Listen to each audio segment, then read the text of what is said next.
Hello, my lovely nurses. I hope you are fine and your family is good. Today, our topic is postpartum hemorrhage. So, we will talk about the what is postpartum hemorrhage. We will talk about pathophysiology, assessment, which intervention as a nurse you have to take. We will talk about the causes and the complications and what teaching as a nurse you should have to give to the client. So what is PPH? PPH actually normally the uterus contract by self after the delivery. So any causes that intervene in the post in the after the delivery, anything that prevent effective uterine contractions and the hemostasis, uh, these are the causes of the postpartum hemorrhage. So PPH, postpartum hemorrhage, is the blood loss more than 1000 ml. The blood loss more than 1000 ml, bleeding with signs and symptoms of hypovolemia. So the blood loss more than 1000 ml and the bleeding with sign and symptoms of hypovolemia.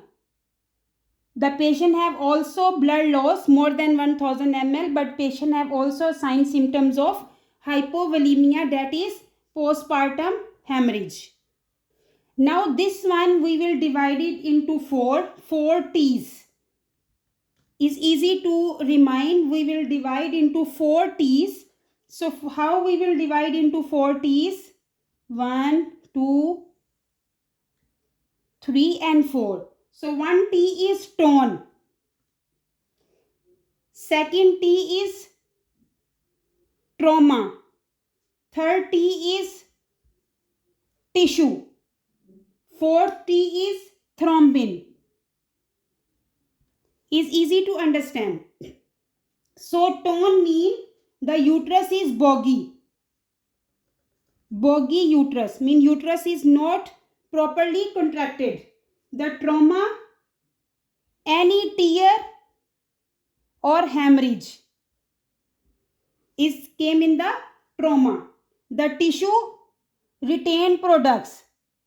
Retained products. After delivery, the placenta or any tissue is still remaining in the uterus, that is retained products of conception or retained products of fragments. Thrombin, blood not clotting. Blood not clotting. Now we will talk about how we can prevent these four T's. So for example, the first T is tone, the boggy uterus. How we will prevent this one? If the uterus is boggy, we have to give fundal massage. Fundal massage. Empty the bladder. Empty the bladder. First what we will do, fundal massage if uterus is boggy, and we will empty the bladder. Then oxytocin. We will give oxytocin and carboprost. Carboprost, the tablets that we are giving by vaginally, by rectum also, sorry. So oxytocin, carboprost, fundal massage and empty the bladder. These four intervention we have to do to prevent the boggy uterus, the tone. Now how we will prevent the tear or hemorrhage, the trauma? In the second T is tear and hemorrhage, the suture lacerations. Suture, because maybe after delivery there is a tear, so the doctor should have to suture the lacerations and drain hematoma. Maybe patient have hematoma, that's why patient have the PPH. So first suture the lacerations and drain hematoma. Now the third T is tissue, the retained products of conception. So what we have to do, manual sweep. Manual sweep. The doctor manually remove the placental products of conception, or curettage. The dilatation and curettage. And the thrombin, how we will prevent the fourth T? We have to give blood products. So The PPH, the blood loss more than 1000 ml, but with the sign symptoms of hypovolemia. The 4 T's is the main cause of PPH. Number 1, tone. The uterus is boggy. In boggy uterus, we will massage the fundus, empty the bladder. We will give oxytocin and we have to give carboprost. In the second T, trauma, maybe patient have tear and hematoma, hemorrhage. So suture the lacerations and drain hematoma. In the third T is tissue, the retained products of conception. In this situation, the manual sweep or curettage.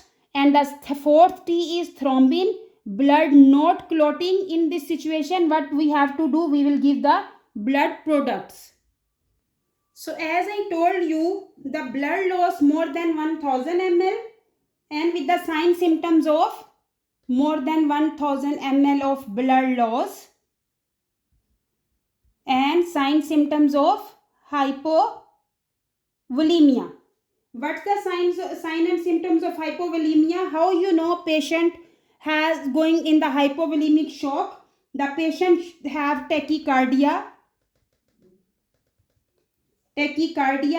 hypotension and dizziness. Tachycardia, hypotension and dizziness. Now, which time this PPH can happen? So, occurs following delivery. Maybe the occurs following delivery, mean after delivery patient can go in the PPH, or up to 6 weeks postpartum. Up to 6 weeks postpartum. So, it can happen following delivery and up to 6 weeks postpartum. Now in the exam mostly questions are coming that I am discussing that in the next step. So how you know patient have excessive bleeding? Excessive bleeding. How you know patient have excessive bleeding?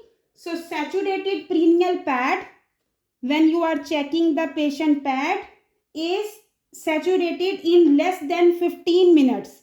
In less than 15 minutes saturated one perineal pad.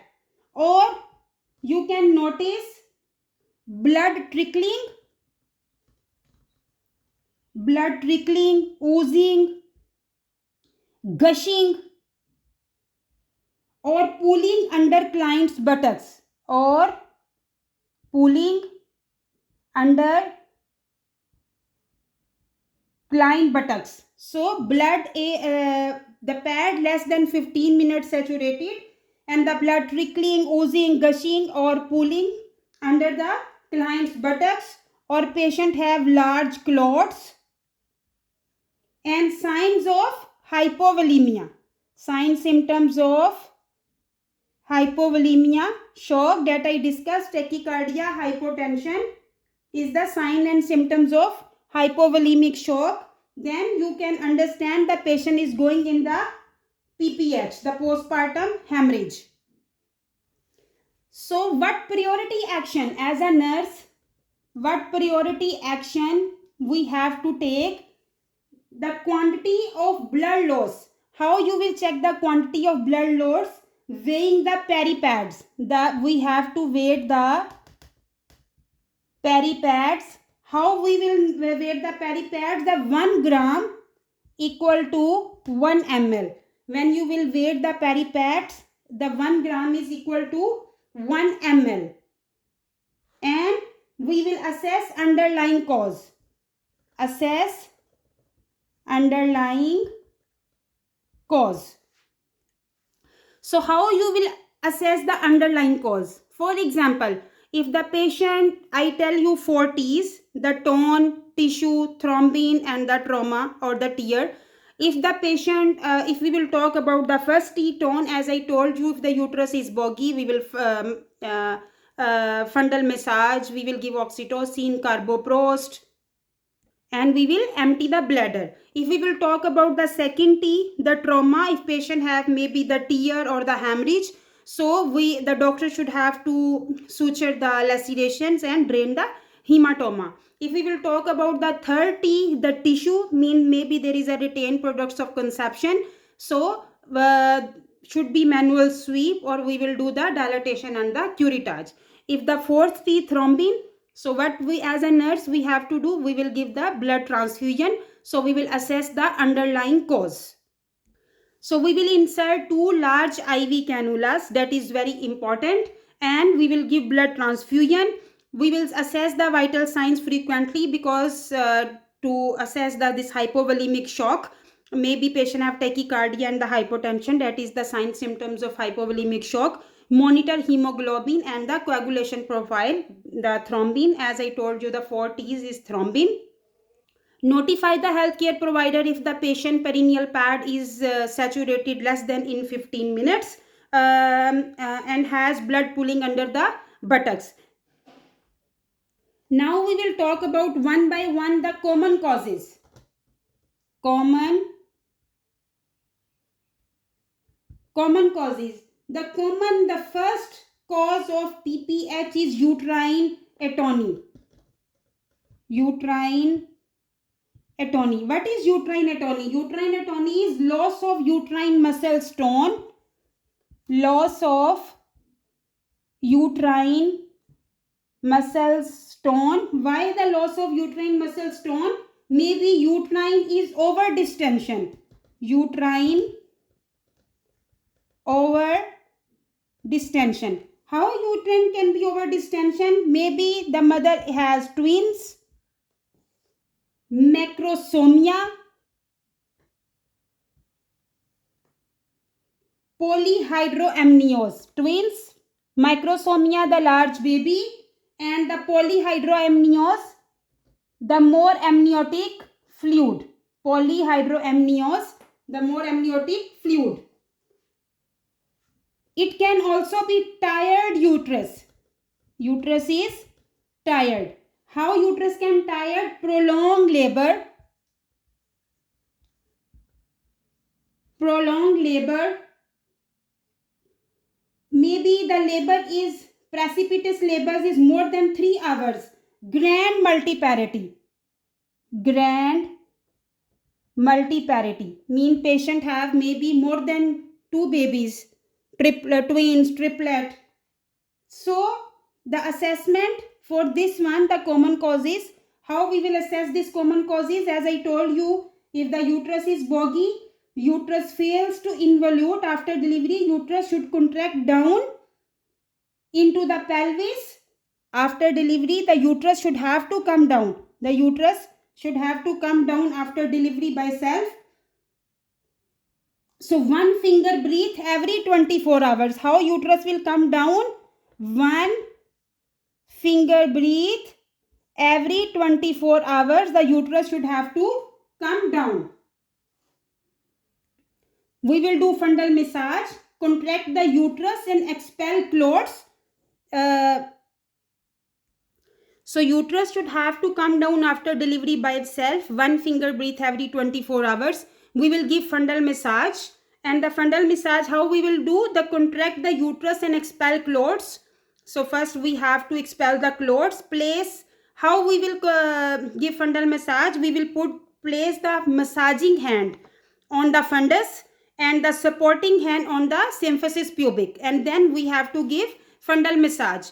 We will empty the bladder. A full bladder prevent the uterus from contracting down. If the patient bladder is full, the uterus is very difficult to come down. So we should have to empty the bladder. Uterine tamponade. What is uterine tamponade? We will balloon to compress bleeding vessels. We will use the balloon to compress the bleeding vessels. Intrauterine vacuum to contract the uterus downward and compress bleeding vessels. So either we will use the balloon or the intrauterine vacuum to contract the uterus downward and compress the bleeding vessels. Now we will talk about the trauma. The first T we discussed tone, and the trauma is, what's the causes of trauma? The genital lacerations and hematoma. Maybe patient have after delivery the lacerations and hematoma from cesarean section. unrepaired lacerations, and the instrument assisted delivery, forceps vacuum that we are using. So patient can have the lacerations and the hematomas. So how we will assess the lacerations? Continuous tickling and oozing blood. You will feel the patient has continuous oozing and tickling blood from the under the buttocks. And hematoma, how you will assess patient have hematoma?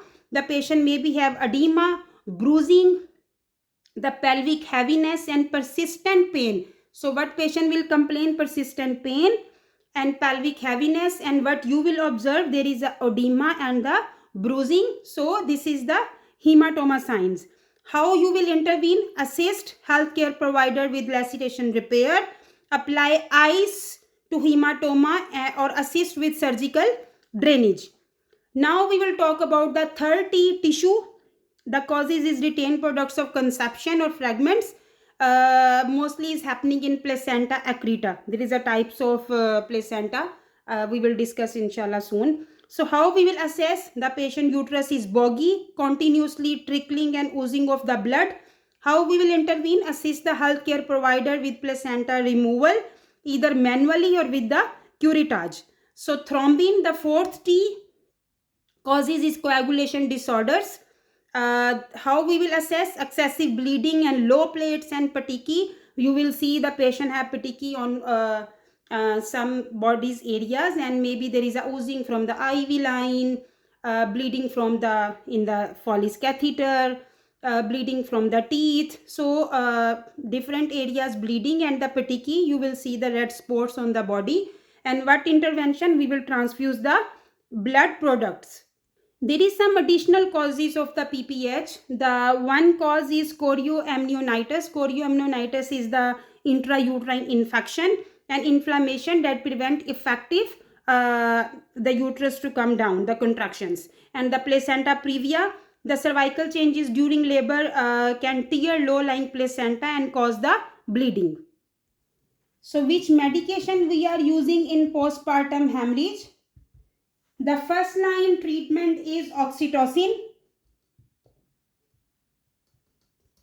Oxytocin is the first line treatment given prophylactically after delivery.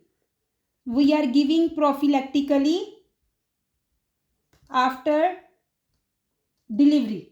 This is the first line treatment, oxytocin. Then we are giving methergine. Methergine is, for the methergine, always check blood pressure first before giving, because contraindicated in hypertension. If patient have hypertension, is contraindicated. In hypertension, we are not giving the methergine due to vasoconstrictions. Then prostaglandin F2 alpha, that is carboprost. Carboprost, we are telling prostaglandin F2 alpha.